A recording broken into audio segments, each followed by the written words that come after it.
오늘 우리에게 주시는 하나님의 말씀은 신약 성경 고린도전서 8장 1절로부터 7절 말씀입니다. 우상의 제물에 대하여는 우리가 다 지식이 있는 줄을 아나 지식은 교만하게 하며 사랑은 덕을 세우나니 만일 누구든지 무엇을 아는 줄로 생각하면 아직도 마땅히 알 것을 알지 못하는 것이요 또 누구든지 하나님을 사랑하면 그 사람은 하나님도 알아주시느니라. 그러므로 우상의 제물을 먹는 일에 대하여는 우리가 우상은 세상에 아무것도 아니며 또한 하나님은 한 분밖에 없는 줄 아노라. 비록 하늘에나 땅에나 신이라 불리는 자가 있어 많은 신과 많은 주가 있으나 그러나 우리에게는 한 하나님 곧 아버지가 계시니 만물이 그에게서 났고 우리도 그를 위하여 있고 또한 한 주 예수 그리스도께서 계시니 만물이 그로 말미암고 우리도 그로 말미암아 있느니라. 그러나 이 지식은 모든 사람에게 있는 것은 아니므로 어떤 이들은 지금까지 우상에 대한 습관이 있어 우상의 제물로 알고 먹는 고로 그들의 양심이 약하여지고 더러워지느니라. 아멘. 하나님께서 이 말씀을 통해 은혜 주시기를 원합니다. 아멘. 샬롬. 반갑습니다. 우리나라 속담에 그런 말씀이 있잖아요. 속담인가요? 옛말인가요? 어쨌든 한가위만 같아라 그런 말씀이 있습니다. 무더운 여름 날씨도 보내고 태풍도 지나가면서 이렇게 추석을 감사하게 보내고 계신지 모르겠습니다. 수고들 많으시고요. 특별히 또 오늘 그런 가운데도 예배 공동체로 모여서 예배할 수 있어서 얼마나 감사한지 모르겠습니다. 조금 전에 사역자 훈련원 동영상을 보게 되었는데요. 혹시 오해가 될까 싶어서 말씀을 드리는데 새로 오신 분들이 나는 사역자가 아닌데 그러면 사역자 훈련은 나하고 상관이 없는 것인가? 이렇게 생각할 수 있는데 절대 그렇지 않습니다. 이 사역자 훈련원은 모든 성도들을 위해서 준비한 훈련 프로그램입니다. 왜 사역자 훈련이라고 이름을 붙였냐면 우리 모두는 배우고 익혀서 누군가를 섬기고 가르쳐야 되기 때문에 다 사역자다, 다 왕같은 제사장이다. 그런 차원에서 사역자 훈련이라고 이름을 지은 것입니다. 그러니까 새로 오신 분들도 하나님의 인도하심이라는 것을 믿고 훈련 잘 받으셔서 왕같은 제사장으로 사시기를 주로 축복합니다.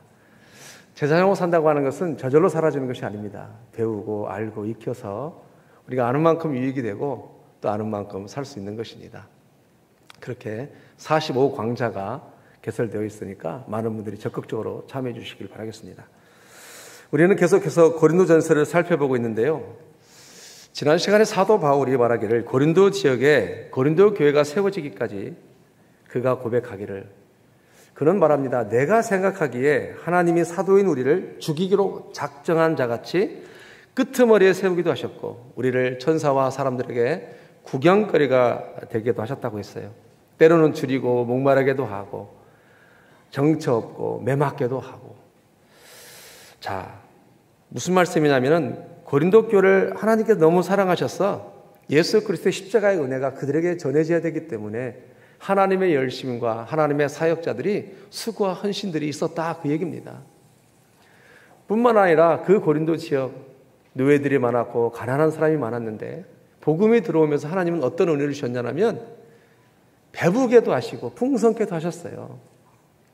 그런데 들려오는 소리는 우리도 없이 너희들이 자기가 왕이 되었도다 이렇게 얘기한다는 거예요.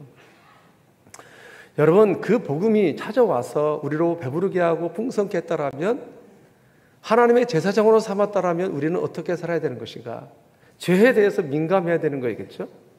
오히려 죄에 대해서 무딘 것이 아니라 감사해서 죄에 대해 민감하고 죄를 고백하고 죄를 멀리하고 또 하나님을 나타내고 먼저 예배하는 삶을 사는 것이 바로 이것은 마땅한 이치라는 것입니다. 그런데 바울에게 들려오는 소리는 복음이 그에게 전해졌는데 그가 복음을 전했는데 배부르고 풍성하니까 오히려 판단해서 자기가 왕이 되었다 그런 뜻이에요. 여러분 배부르고 왕이 됐음에도 불구하고 더 배부르고 더 풍성하게 하려고 오히려 예수 그리스도의 이름을 붙잡고 살더라는 것입니다. 이제는 그 엄청난 은혜 앞에 배부르고 풍성함이 더 많은 하나님과 동역자의 삶을 살아야 된다, 그런 뜻이에요. 그러면서 우리가 중요하게 나눴던 말씀은 하나님이 오랜 경륜을 가지고 내 마음대로 살게 하려고 출애굽을 시키고 광야에서 훈련시키고 가나안 땅에서도 훈련시키고 그러려고 그 오랜 섭리의 역사를 거쳐서 그 복음이 내게 온 것이 아니라는 것입니다. 우리 한 사람 한 사람에게 달려온 그 복음은 창세로부터, 아니 태초부터 나를 향하여 달려온 복음이잖아요. 그러면 그 복음은 내 마음대로 살게 하려고 태초부터 엄청난 역사를 거쳐서 구루터기를 통해서 그 남은 자들을 통해서 복음이 오고 또 와야만 했는가? 그것이 아니라 이제는 그 복음이 더 하나님을 기쁘시게 하는 삶, 부르신 은혜 앞에 더 달려가는 삶, 그것을 위해서 복음이 달려왔다는 것입니다. 나 한 사람의 배부르고 더 풍성케 하려고 복음이 달려온 것이 아니라 배부르고 풍성케 했다라면 이제는 그 배부름과 풍성함을 통해서 하나님을 기쁘시게 하는 것이 바로 왕같은 제사장이라는 것입니다.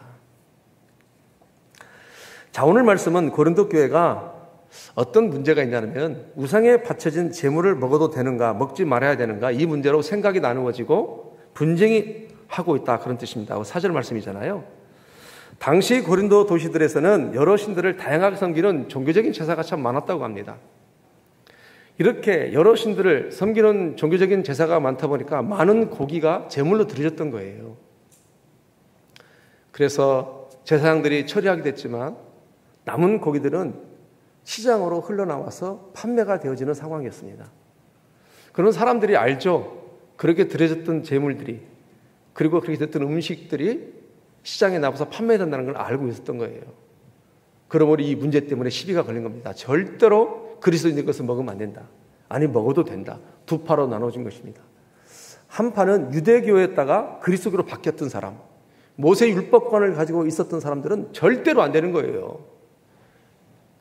우상에 바쳤던 부정한 음식은 먹을 수 없는 거예요, 절대적으로.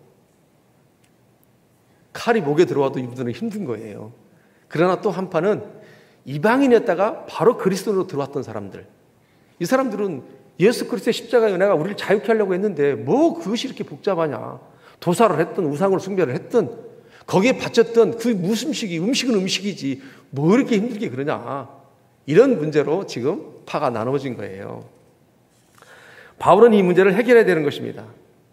따라서 핵심은 이 문제를 가지고 하나님은 하시고자 하는 말씀이 있다는 거예요, 우리에게요. 얘는 음식입니다. 그러나 이 이야기를 통해서 오늘 기독교인들에게, 하나님의 사람들에게, 우리에게 주시고자 하는 엄청난 깊은 메시지가 오늘 말씀 속에 들어있다는 것입니다. 자, 문제를 바울이 풀어갈 때 먼저 바울은 말하기를 첫 번째로 사랑으로 덕을 세우라, 이렇게 얘기해요. 우리 1절을 같이 합니다. 시작. 우상의 제물에 대해서는 우리가 다 지식이 있는 줄을 아나 지식은 교만하게 하여 사랑은 덕을 세우나니. 아멘. 쉽게 말씀을 드려서 우상에게 바쳐진 음식을 먹어도 되냐 안 되냐, 이것이 누구의 지식이냐, 이런 뜻이에요. 구약에서는 정결법을 지켰지만 그리스도 안에서는 모든 율법이 허물어지고 새로운 사랑의 법이 생긴 것입니다. 그런데 어떤 사람들은 여전히 율법으로 사람을 다스리려고 한다는 것입니다. 구약의 다니엘서를 보면 느부갓네살 왕, 이방인의 왕을 섬겼던 이 다니엘이 나옵니다. 바빌론 포로로 잡혀가서 부득이하게 그 나라 왕을 섬기게 되었는데 다니엘은 마음의 뜻을 정하고 느부갓네살 왕이 하사했던 그 음식을 먹지를 않아요. 혹시라도 우상하게 바쳤던 음식이 될 수 있으니까. 정결법에 의해서 구약에는 그렇게 자기가 뜻을 정해서 그런 경향이 있었습니다. 그런데 지금 신약에서는 서로가 각자 자기 지식으로 공동체의 생각이 나누어지게 되었는데 1절을 다시 보면 이렇습니다.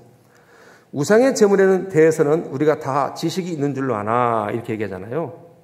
그러면서 지식은 교만하게 하며 사랑은 덕을 세우나니. 무슨 말씀이냐? 그 각자의 지식은 온전한 지식이 아니기 때문에, 자, 우상의 제물에 대해서 우리가 다 지식을 아는 줄로 아나 그 각자의 지식은 온전한 지식이 아니기 때문에 혹시라도 그 지식으로 마음이 나누어지게 된다면 그 지식은 교만한 지식이 되기 때문에 사랑의 덕을 세워야 된다, 그런 뜻이에요. 좀 쉽게 표현을 해볼게요, 여러분. 그러니까 무엇을 말하고 싶냐면요, 판단하고 생각하는 우리의 어떤 지식이 온전한 지식이 될 수 없다는 것입니다. 완전하고 온전한 지식은 하나님밖에 없다는 거예요. 음식에 대해서뿐만 아니라 모든 지식에 대해서는 우리는 불완전한 판단할 수밖에 없다는 겁니다. 혹시라도 나의 판단이 누군가가 힘들게 하고 어렵게 하고 그 사람이 비난하게 될 만한 할 것 같더라면 오히려 아예 판단하지 말고 사랑의 덕을 세우라, 그런 뜻이에요. 더 쉽게 말씀드리면 어떤 탁월한 지식이 있다 할지라도 그 지식은 사랑의 덕을 넘을 수 없다는 것입니다. 우리가 모든 지식에 다 아는 것 같지만 우리가 생각하는 그 아는 지식은 온전한 지식이 아니기 때문에 그 지식이 네 스스로 탁월한 지식이고 온전한 지식이라고 생각한다 할지라도 그 지식이 누군가에게 불편함을 주고 누군가에게 분쟁거리가 된다면 차라리 사랑의 덕을 세우는 것이 하나님은 더 기뻐한다, 그런 뜻이에요. 여러분 믿습니까? 결국 분쟁이 좋지 않다는 것인데 아무리 좋은 지식이라도 그 지식이 분쟁거리가 된다면 아예 판단하지 않아야 된다는 것입니다. 왜? 듣는 사람을 생각해야 한다는 것입니다. 내 생각을 듣는 사람이 받아들일 수 없다면 차라리 말하지 말고 그가 들을 수 있을 때까지 기도하고 기다리는 사랑이 바로 아름다운 덕을 세우는 거라는 것입니다. 여러분, 우리 1절을 다시 한번 읽겠습니다. 시작. 우상의 제물에 대해서는 우리가 다 지식이 있는 줄을 아나 지식은 교만하게 하며 사랑은 덕을 세우나니. 아멘. 이것이 옳다, 저것이 틀렸다고 하는 판단 때문에 공동체가 힘들어진다면 그 판단은 오히려 다 아는 지식이 아니기 때문에 사랑의 덕을 세우는 게 중요하다고 그랬잖아요. 여러분, 이것이 공동체에서만 그럴까요? 가정에서도 마찬가지라는 거예요. 아버지의 판단과 부모의 판단가 그것이 온전한 판단이 아니라는 거예요. 자식을 향하여 판단한다고 그 판단이 다 아는 지식 같지만 그러나 가정의 공동체에 누군가가 그 판단 때문에 힘들어하고 어려워한다면 빨리 멈추고 오히려 사랑의 덕을 세우는 것이 더 온전한 지식이 된다, 그런 뜻입니다. 어떤 지식도 누군가가 힘들어한다면 그것은 온전한 지식이 없다는 거예요. 진짜 온전한 지식은 사랑의 덕을 세우는 것이 온전한 지식이라고 하나님은 말씀하고 싶은 거예요. 우리가 생각하기에 내가 판단하는 그 지식이, 내가 하는 그 지식이 온전한 지식이라고 생각해서 말하고 있지만 상대방이 힘들고 어려운다면 그것은 온전한 지식이 아니라는 거예요. 오히려 내가 판단이 부족하고 연약하고 지식이 없다 할지라도 사랑의 덕을 세우면 그것이 더 온전한 지식이 된다, 그런 뜻입니다. 믿습니까? 이것이 우리의 생각이 아니라 하나님의 마음이 그렇다는 거예요. 사랑의 덕을 세우는 지식보다 더 큰 지식은 없다는 거예요. 어떤 탁월한 지식도 사랑의 덕을 세우는 것을 넘어설 수 없다, 그런 뜻이에요. 단지 음식이 아니라는 거예요. 하나의 우상 제물에 바쳤던 음식을 가지고 예를 들어서 말하지만 하나님은 우리의 모든 지식이 온전한 지식이 아니다. 진짜로 온전한 지식이 될 수 있는 것은 내 판단이 온전한 판단이 되지 않는 것을 인정하고 사랑의 덕을 세우고 하는 것이 진짜 하나님 볼 때는 온전한 지식이라고 말씀하고 있다는 것입니다. 여러분 한번 2절 한번 같이 읽어볼까요? 시작. 만일 누구든지 무엇을 아는 줄로 생각하면 아직도 마땅히 알 것을 알지 못한다. 내가 옳다고 한 그 지식이 얼마나 완전한가. 그러니까 내 지식, 내 주장이 공동체나 가정에서 분쟁이 된다면 멈추고 하나가 되도록 덕을 말하라, 그런 뜻이에요. 더 쉽게 말씀드리면 만일 누구든지 내 판단과 내 지식이 누군가를 힘들게 한다면 네가 알고 말하는 그 지식은 마땅히 알고 있는 지식이 아니라는 거예요. 진짜 네가 알고 있는 지식은 어떤 것이 알고 있는 지식이 최고의 것이다. 이 판단으로 누군가 힘들어하면 빨리 멈추고 사랑의 덕을 세우는 것이 진짜 마땅히 알아야 할 지식이라는 것입니다. 믿습니까? 그거 말씀하고 싶은 거예요, 하나님이. 우리가 명절을 보내면서 얼마나 많은 오류가 있는지 모르겠어요. 이 말씀을 지난주에 설교했으면 참 좋아를만. 그랬다라면, 그러니까 더 우리 가정이 하나 될 수 있지 않겠어요? 이렇게 되면. 여러분, 다시 한번 제가 하나 예를 들어 봅시다. 내가 먹지 말아야 할 말아야 한다는 판단이 누군가가 먹은 것 때문에 괴로워하고 내가 잘못 먹었구나, 내가 하나님을 욕되겠구나 하고 하나님을 떠나가게 하면 어떡하겠냐라는 거예요. 어설픈다의 지식이. 더 쉽게 말씀드리면 우리 자녀들이 술 먹고 담배 핀다 칩시다. 주초 문제에 걸려가지고. 그러면 아버지의 판단이 온전한 판단이 아닌데 그것 때문에 그 아이를 힘들어하고 어렵게 한다라면 그 아이가 다시는 교회를 바라보지 않을 거라는 거예요. 오히려 그런 판단보다도 그 아이에게 사랑의 덕을 세워주면 그것이 더 마땅히 알아야 할 지식이라는 것입니다. 여러분, 누군가가 예를 들어서 교회 안에서 절대로 마시고 피면 안 돼 이렇게 얘기해버리면 현재 마시고 있고 현재 피고 있는 사람, 이전에 폈던 사람들은 마음이 다쳐버리는 거예요. 나는 아직 지식이 없는 건데, 나는 아직 온전한 사람이 아닌데, 나는 이제 출발선상에 있는데, 마치 누군가가 자기 경험이 온전한 판단을 생각해서 절대 그리스도인들은, 교인들은 교회 안에서는 마시고 피면은 그 사람들은 절대로 교회 오면 안 돼 이렇게 말하게 되면 그 사람은 교회의 문턱을 낮추는 것이 아니라 교회의 문턱을 높이기 때문에 복음의 싹을 잘라버리는 경향이 있을 수 있다, 그런 뜻이에요. 중요한 것은 어찌든지 하나가 되도록 모아야지 나누게 하지 말라, 그런 뜻이 하나님은. 좌우지간 우리 허물이 딸지라도 어찌든지 하나가 되어야지 나누면서는 안 된다. 우리의 지식을 나누게 될지 모르겠지만 하나님은 어떻게 해서든지 하나가 되게 하려고 하신다는 것입니다. 여러분, 성경에서 하나 예를 들어본다면 사무엘상 21장 6절입니다. 같이 읽겠습니다. 시작. 제사장이 그 거룩한 떡을 주었으니 거기는 진설병 곧 여호와 앞에서 물려낸 떡밖에 없었음이라. 이 떡은 더운 떡을 드리는 날에 물려낸 것이더라. 아멘. 아멘. 다윗의 진설병 이야기입니다. 다윗이 사울 왕을 피해서 도망다니다가 너무 허기지고 배가 고픈 거예요. 기름 부음 받은 자로서 민간인의 음식은 탈취할 수는 없고 하나님의 사람으로. 그래서 제사장 아히멜렉을 찾아갑니다. 먹을 것은 다오. 그때 21절에 뭐라고 그래요? 6절에 제사장이 그 거룩한 떡을 주었으니 거기는 진설병 곧 여호와 앞에서 물려낸 떡밖에 없었음이니라. 이 떡은 더운 떡을 드리는 날에 물려낸 것이라. 율법에 일주일에 한 번씩 12진설병을 12지파에 상징하는 의미로 하나님 앞에 제사장들이 드립니다. 일주일 후에는 그것을 물려내요. 그럼 반드시 누가 먹게 돼 있느냐? 제사장만 먹게 돼 있어요. 제사장이 아닌 사람, 다윗은 제사장이 아니잖아요. 왕이잖아요.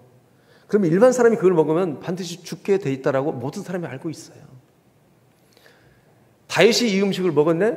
여러분, 살았어요? 죽었어요? 살자로 시작하는데 살았어요. 무엇을 우리가 느껴요? 하나님은 사람을 살리기 위해서 먹어서 안 된다고 하는 진설병을 생명을 위해서 먹이시는 하나님이라는 것을 깨닫게 된 거예요. 어떤 법보다도 생명 위에 있는 법이 없다라는 것입니다. 하나님도 반드시 진설병은 제사장만 먹어야 돼요. 그런데 배가 고파서 먹었어요. 그럼에도 불구하고 그 생명이 살아야 되기 때문에 하나님 그 진설병 먹은 것을 가지고 뭐라고 하지 않았다라는 것입니다. 우리가 우상에 대하여 다 아는 것 같지만 그 지식은 교만하고 그러므로 오히려 사랑의 덕을 세워라. 우리가 많은 상황에서 지식을 다 아는 것 같지만 그 지식은 우리의 온전한 지식이 될 수 없다는 거예요.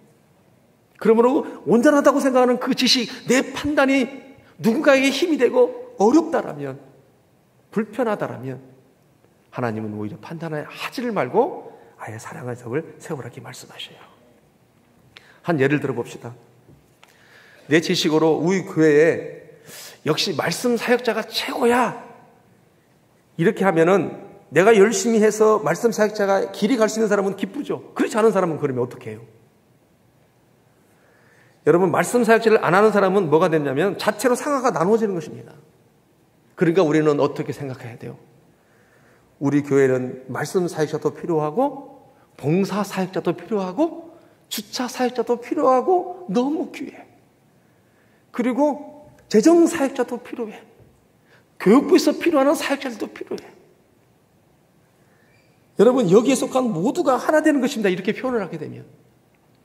그런데 내가 판단해서 그래도 우리 교회는 말씀 사역자가 최고야 이렇게 표현을 하게 되어버리면 벌써 그 자체가 상하로 나누어진다는 거예요. 하나가 중요한 것이 아니라 모두가 중요하고 모두가 필요하다고 말하면 이것이 사랑으로 서로 덕을 세우는 것이라 그렇다는 것입니다. 첫 번째 패러그램에 한 번 더 도전합니다. 결국 분쟁이 좋지 않다는 것인데 아무리 좋은 지식이라도 좋은 판단이라도 그것이 내 자녀에게, 공동체에게, 누군가에게 비난거리가 되고 불편하고 어렵다라면 빨리 그것을 멈추고 차라리 사랑의 덕을 세우는 것이 하나님이 기쁘신 뜻이라고 말씀하셔요. 여러분, 모든 문제를 풀어갈 때 내 판단과 어떤 내 지시로 풀어가려고 하면 더 꼬일 수가 있어요. 이렇게 말씀하시는 이유는 뭡니까? 오히려 멈추고 사랑의 덕을 세우면 모든 것을 아시는 하나님께서 모든 문제를 풀어가시겠다, 그런 뜻이에요. 믿습니까? 자, 그러면서 두 번째로 3절에 바울이 말하기를 누구든지 하나님을 사랑하면 그 사람을 하나님도 알아주신다고 말씀하셔요. 3절 같이 합니다. 시작. 또 누구든지 하나님을 사랑하면 그 사람은 하나님도 알아주시느니라. 1절과 2절에 연관해서 말씀하시는데 1절과 2절에 누군가를 판단해서 힘들가면 그것은 마땅히 알아야 할 지식이 아니라고 했잖아요.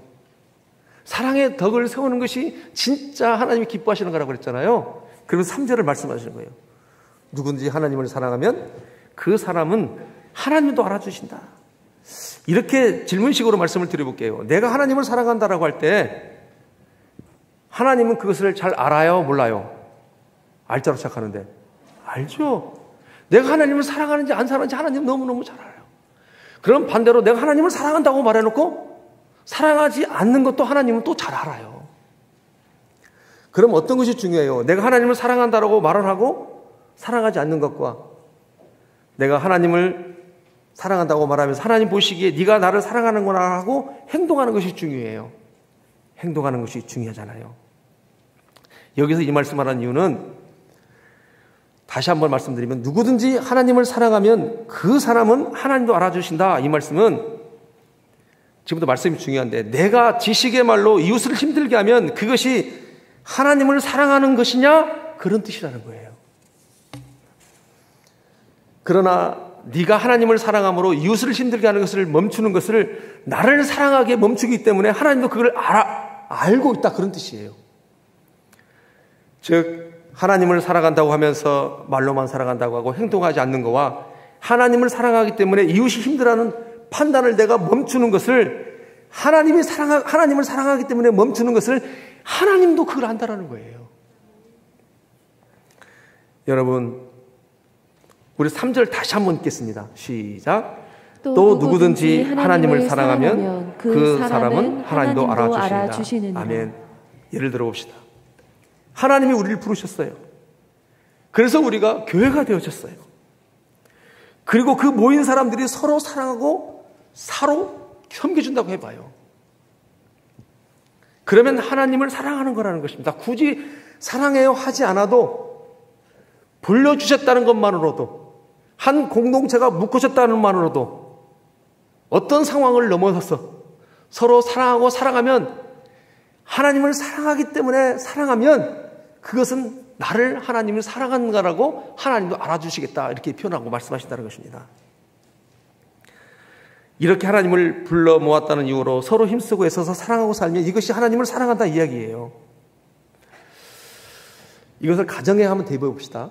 가정에서도 하나님이 한 가족이 되게 했다는 이유로 하나님이 수많은 세대 속에서 역사 속에서 당신과 나와 아내가 되고 남편이 됐다는 그 이유만으로도 하나님이 짝지어주셨다는 그 하나만으로도 하나님이 만나게 하셨다는 그 하나만으로도 하나님이 나에게 사랑의 대상으로 붙여줬다는 그 하나만으로도 그 어떤가 상황과 모든 걸 떠나서 이 엄청난 세대 가운데 당신과 나와 역사 가운데 하나님이 붙여줬다는 그 하나만으로도 부모 자식간이 됐다는 하나만으로도 기다려주고 용서해주고 사랑해주면 하나님은 네가 나를 사랑하겠는 걸로 내가 보겠다라, 그런 뜻입니다.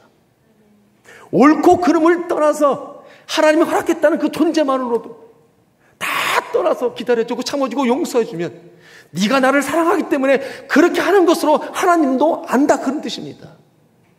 여러분 믿습니까? 진짜로 왜 우리가 그렇게 해야 되는 거예요? 엄청난 하나님의 사랑을 받았잖아요. 그 하나만으로 나에게 붙여주신 그 사람이 내가 용서해주고 참아줄 대상이라고 고백하고 나가면 너는 나 때문에 참아주기 때문에, 나를 사랑하기 때문에 그것을 멈췄기 때문에, 네가 나를 좋아하고 나를 인정하기 때문에, 나에게 영광 돌리기 때문에, 더 이상 판단하지 않기 때문에, 네가 굳이 사랑한다고 말하지 않아도 네가 나를 사랑하는 거라고 나는 너를 알고 있다, 그런 뜻입니다. 여러분, 디모데후서 2장 19절에 이렇게 말씀하세요. 함께 합니다. 시작. 그러나 하나님의 견고한 터는 섰으니 인침이 있어 일렀으되 주께서 자기 백성을 아신다 하며 또 주의 이름을 부르는 자마다 불의에서 떠날지어다 하였느니라. 불의는 무엇을 말씀하셔요? 사람끼리 싸우고 분쟁하고 판단하는 것을 불의라고 말씀하셔요. 어찌든지 주의 이름을 부르는 자는 하나가 되기를 애써야 된다, 그런 뜻입니다. 한 번 더 예를 들읍시다. 어떤 두 권사가 싸운다고 쳐봐요. 두 권사님이 서로 자기 주장이 옳다라고 주장하다가 판결이 안 나서 이 문제를 해결해달라고 저한테 찾아왔다고 쳐봐요. 예를 들어서 한 권사님이 말씀하시기를, 성이 한자가 아닙니다. 한 권사님이 목사님 참 속상해요. 아니 이 권사가 내 생각은 이런데 이것이 맞는 것인데 왜 이렇게 고집을 피우는지 모르겠어요. 너무 속상해요. 목사님은 어떻게 생각하세요? 또 한 권사님 말씀하시기를, 목사님 얘기를 들으셨지만 너무 자기 이주고 자기 생각만 옳다고 말하고 속상해 죽겠어요. 막 쏟아낸다고 칩시다. 그럼 목사인 저는 무엇을 원할까요? 서로 이해하고 서로 받아주는 걸 원하잖아요. 둘이 와서 한 사람이 이야기를 듣고 목사님 말씀을 듣고 보니까, 이야기를 듣고 보니까 옳고 그름을 떠나서 참으로 그 얘기를 듣고 보니까 제가 그냥 받아주고 이렇게 하는 게 좋을 것 같아요. 괜찮습니다. 여러분, 이렇게 하는 마음이 누구의 마음이에요? 한자로 시작하는데. 그것이 하나님의 마음이라는 거예요. 옳고 그름을 떠나서 서로 불러줬다는 것만으로도, 한 공동체가 되었다는 것만으로도 우리가 하나님을 사랑하기 때문에 이 권사를 포옹해주면 하나님이 그것이 좋다라는 거예요. 네가 굳이 나를 사랑한다고 표현하지 않아도 네가 나를 사랑하기 때문에 이 권사를 포옹해주면, 네가 나를 사랑해서 그런 가격 때문에 네가 말하지 않아도 네가 나를 사랑한다는 것을 하나님도 안다라는 것입니다. 우리 두 자녀가 있다고 칩시다. 큰애가 예찬이고 둘째가 예솜인데요, 실제로 그랬다는 것이 아니라 두 아이가 엄마 아빠 너무 속상해. 오빠가 왜 이런지 모르겠어요. 아니 예솜이가 왜 이런지 모르겠어요. 그러면서 자기 주장을 막 얘기한다고 쳐봐요. 부모 마음은 어떨까요? 아유, 좀 이해해 주지. 받아줬으면 좋겠는데. 서로를 좀 함께 했으면 좋겠는데. 얘기를 서로 들어보면서, 아빠 죄송해요. 내가 옳고 그름을 떠나서 내가 내 동생이니까 내가 이해하고 배려해주고 함께 하겠습니다. 여러분, 이것이 누구의 마음이라는 거예요? 한자로 시작하는데 하나님의 마음이라는 거예요. 누군가가 너의 판단과 너의 지식 때문에 불편하고 힘들고 어렵다라면 차라리 사랑의 덕을 세우는 것이 마땅히 알아야 할 것을 안다라는 것입니다. 그런데 아무리 탁월한 지식이라도 누군가가 너의 지식과 너의 판단으로 힘들어한다라면 너는 마땅히 알아야 할 것을 알지 못한다라는 거예요. 그 어떤 것보다도 사랑의 덕을 세우는 것이 진짜 아는 거라는 것입니다. 누가 봐더라도 내 생각이 맞으면 그 맞는 것이 누군가에게는 또 불편할 수 있다는 것. 그럼에도 불구하고 그 불편함이 누군가에게 있다면 하나님은 서로 사랑으로 덕을 세우라 이렇게 말씀하셔요. 이것이 바로 하나님의 마음이라는 것입니다. 여러분, 요한일서 4장 7절과 8절 같이 읽어볼까요? 시작. 사랑하는 자들아, 우리가 서로 사랑하자. 사랑은 하나님께 속한 것이니 사랑하는 자마다 하나님으로부터 나서 하나님을 알고 사랑하지 아니하는 자는 하나님을 알지 못하나니 이는 하나님을 사랑하심이라. 아멘. 하반절에 굉장히 중요한 말씀하셔요. 사랑하지 아니하는 자는 하나님을 알지 못하나니 이는 하나님은 사랑이시다. 하나님은 사랑이십니다. 당신의 전부를 내어줬잖아요. 이것도 안 되고 저것도 안 되니까 당신 스스로 우리를 계속해서 죽으시고 하나님을 바라보겠잖아요. 하나님은 사랑이시라. 이 하나님의 사랑하심을 깨달았다면 우리는 반드시 덕을 세워야 된다, 그런 뜻이에요. 여러분, 사랑하지 아니하는 자는 하나님을 알지 못하나니. 왜? 하나님은 사랑인데 이 사랑을 알지 못하기 때문에 누군가를 여전히 내 지식과 내 판단으로 계속해서 힘들게 한다면 안 된다는 것입니다. 우리는 마땅히 하나님은 사랑이시라. 그 사랑의 혜택을 받은 자는 덕을 세우는 것이 하나님 볼 때는 최고의 지식이고 최고의 믿음이라는 것입니다. 믿습니까? 여러분, 우리 생명생교회가 2022년도 표가 뭐예요? 하나님을 알되 힘써 하나님을 알자예요. 왜 하나님을 알되 힘써 하나님을 알아야 돼요? 사랑하려고.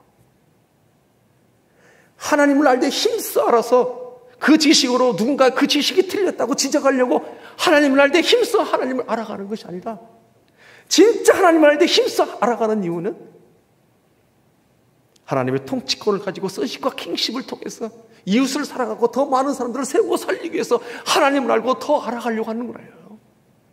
왜 하나님을 힘써 하나님을 알아가려고 그래요? 내 자녀를 더욱더 생명의 부양자로 세우기 위해서, 내 아내를 더욱더 사랑하기 위해서, 내 남편을 더 이해하기 위해서, 함께하는 공동체 사람들을 더 아름답게 세우기 위해서, 사랑의 덕을 세우기 위해서 힘써 하나님을 알아가는 것입니다. 사역자 훈련은 우리가 45강좌를 열었습니다. 왜 해요? 왜 치료 프로그램을 해요? 힘써 왜 알려고 해요? 사랑하려고. 더 많은 걸 알아서 지식을 쌓고 역사를 경험하고 어떤 많은 지식을 축적하려고 힘써 하나님을 알아가는 것이 아니라, 사역자 훈련을 하는 것이 아니라 더 사랑하고 싶어서 그렇게 접근할 때 하나님이 영광 받으시는 줄 믿습니다. 여러분, 헌신은 있는데 사랑이 없으면 안 된다, 그런 뜻이에요. 사랑 안에 거하지 않으면 그 어떤 것도 다 무가치하다고 볼 수 없지만 가치가 매우 매우 떨어진다, 그런 뜻입니다. 여러분, 말씀이 너무너무 오묘하지 않으세요? 1절에서 우상에 대하여 너희가 다 아는 것 같지만 지식은 교만하고 사랑의 덕을 세워라. 그러면서 너희들이 다 아는 것 같지만 마땅히 알 것을 알지 못한다. 왜? 누군가를 판단하고 힘들어하게 하면 진짜 아는 지식이 아니라는 거예요. 진짜 아는 지식은 뭐다? 마땅히 아는 것은 뭐다? 사람을 덕으로 세워라는 것이 진짜 아는 거라는 거예요. 세 번째로, 음식은 믿음의 기준이 아니라고 말씀하셔요. 4절부터 6절 말씀인데 하나님 말씀 서로 교도하시겠습니다. 그러므로 우상의 제물을 먹는 일에 대해서는 우리가 우상은 세상에 아무것도 아니며 또한 하나님은 한 분밖에 없는 줄을 아노라. 비록 하늘에나 땅에나 신이라 불리는 자가 있어 많은 신과 많은 주가 있으나 그러나 우리에게는 한 하나님 곧 아버지가 계시니 만물이 그에게서 났고 우리도 그를 위하여 있고 또한 한 주 예수 그리스도께 계시니 만물이 그로 말미암고 우리도 그로 말미암느니라. 아멘. 음식이 믿음의 기준이 아니라는 것은 어떤 의미냐면, 그 재물이 우상 앞에 바쳤다 할지라도 우상은 인격적인 실체가 아니라 사람이 깎아서 만든 것이기 때문에 아무런 힘이 없고 능력이 없다는 거예요. 아무런 힘이 없고 능력이 없는 깎아 만든 우상 앞에 그 재물이 바쳐졌다 할지라도 전능하신 하나님을 섬기고 오직 만왕왕이신 하나님은 한 분밖에 없는데 그 하나님을 섬기는 우리가 그것 때문에 분쟁거리가 되겠냐, 그거예요. 아무런 힘이 없는 우상에 바쳤던 그 음식을 먹는 것이 그것 때문에 분쟁할 만한 일이냐, 그런 뜻입니다. 여러분, 그러면서 7절은 이렇게 말해요.